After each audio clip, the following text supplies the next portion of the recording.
Kenapa kemudian PPKM jilid 3 giliran mau Natal dan Tahun Baru malah ditiadakan? Bayangkan PPKM jilid 3 dicabut.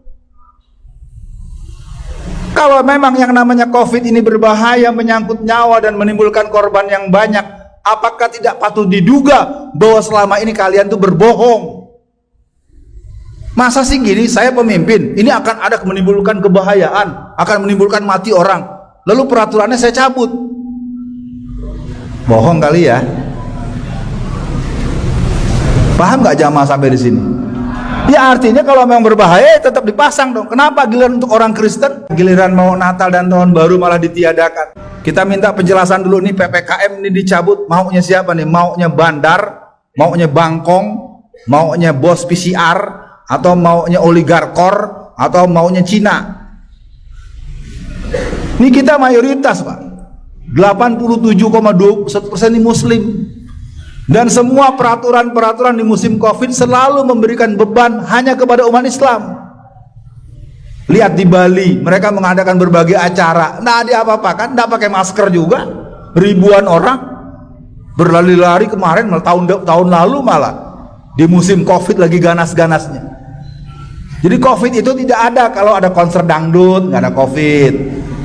Kalau ada di acara agama lain nggak ada COVID. COVID cuma ada di masjid. Kemarin reuni 212 di Solo juga dibubarkan dengan alasan COVID. Giliran ulang tahun, giliran nikahin anak. Artinya saya ingin mengajak pada hari ini, kalau terus ini dibahas, besok Ustadz Alfian Tanjung yang mati. COVID ini patut diduga COVID ini juga bagian sebagai mesin pembunuh buat masyarakat pribumi. Kita punya pertanyaan, di musim COVID ini ada berapa orang Cina yang mati? Ya kan, pertanyaan kan? Ya kita dengarkan bagaimana Ustadz Tengku Zulkarnain. Kita semua sama mendengar penjelasan dia, ayat-ayatnya, dalil-dalilnya, contoh-contohnya, data-data sejarahnya. Dan terus menerus beliau memberikan penjelasan-penjelasan yang merupakan counter attack terhadap kejulasan musuh-musuh Islam. Nggak hitungan bulan mati juga beliau, wafat beliau, syahid beliau. Jadi fenomena meninggalnya guru-guru kita ini sepertinya terus menerus tanpa mengajak para jamaah semua untuk membahas menyiapkan generasi harapan Islam. Perbincangan ini menjadi penting karena kelihatannya kita harus berhitung. Sejak awal reformasi sampai hari ini, ulama-ulama kita yang meninggal itu jumlahnya menurut saya sudah menembus ribuan orang yang mati. Yang cuma sayang pembahasan ini bisa sensitif, bisa menimbulkan multitafsir. Kita buka saja bagian pertama di awal reformasi. Saya kelihatannya mau lepas jas aja nih, agak panas ya. Boleh ya? Tolong digantungin dong sini. Di sini aja. Sini aja nih. Udah bener di sini aja. Takut kelupaan. Karena terasa panas. Daripada saya basa-basi ya, panas, mendingan saya ini. Sebelum saya teruskan, saya mohon maaf, saya ini lahir di tanah Betawi dan saya berasal dari Sumatera Barat. Jadi kalau nanti pilihan-pilihan diksi Jawaninya orang iso harap dimaklum ya. Terus kalau bicaranya, kalau orang Betawi kan suka tokmol Pak ya, apa yang ada di sini ada yang di sini diomong bles gitu kan. Jadi ini kayaknya sama dengan orang Madura, orang Jawa Timuran. Kalau orang Jawa Tengah itu tersenyum tapi sakit hati gitu. 2 tahun berasa Bu, Pak, berasa ya. Saya harus banyak belajar budaya Jawa Tengah. Baik, itu nanti di lain kesempatan. Judul kaji kita pada hari ini adalah menyiapkan generasi harapan Islam.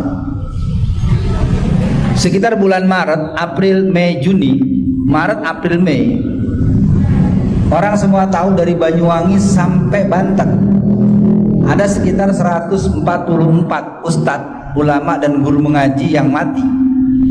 Kondisi mayatnya adalah lehernya hampir putus dan perutnya itu robek dengan ususnya yang terburai. Itu terjadi berulang tahun 1999 di Ciamis, Jawa Barat dan sekitarnya dengan jumlah yang cukup besar. Dan terulang lagi tahun 2000 sebanyak 89 orang yang ada di Cianjur Selatan. Jadi dalam sejarah Indonesia di Jawa bagian selatan itu dikenal sebagai daerah PKI.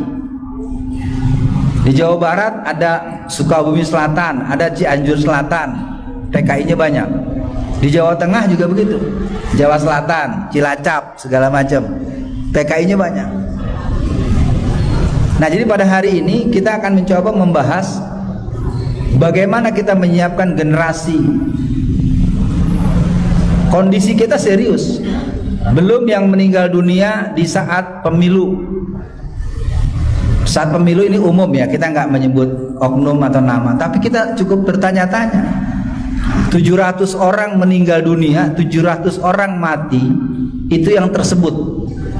Faktanya jumlah normalnya, jumlah persisnya ada 994 orang yang mati petugas KPPS di musim Pilpres 2019. Kalau sebatas ini kita membahas yang mati sekian, tidak ada masalah. Menjadi masalah ketika kita membahas apa sebab kematiannya. Jadi di negeri ini orang boleh bertanya tetapi tidak boleh mempertanyakan.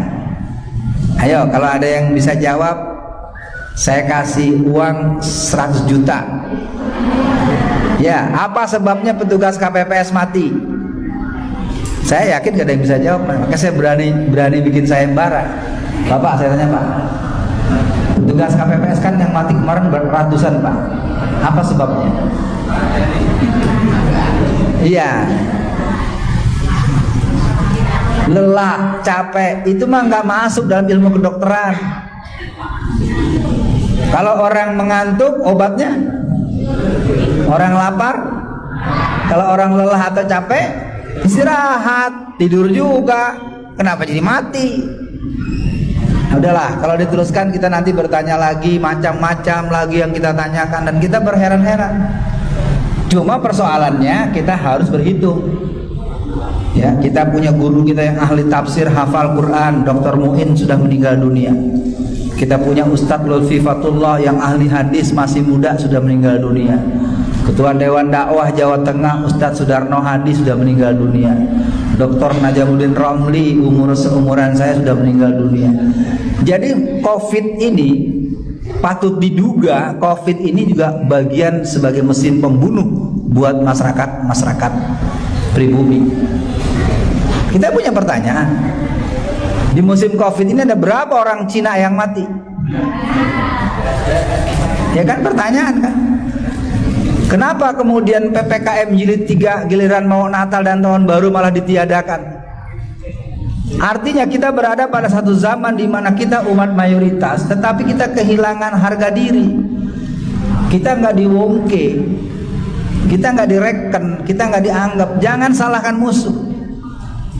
Kalau musuh terus menyerangmu, kalau musuh terus menembakkan pelurunya kepadamu, kalau musuh terus berbuat kejam kepadamu, karena mereka tahu bahwa kamu pengecut.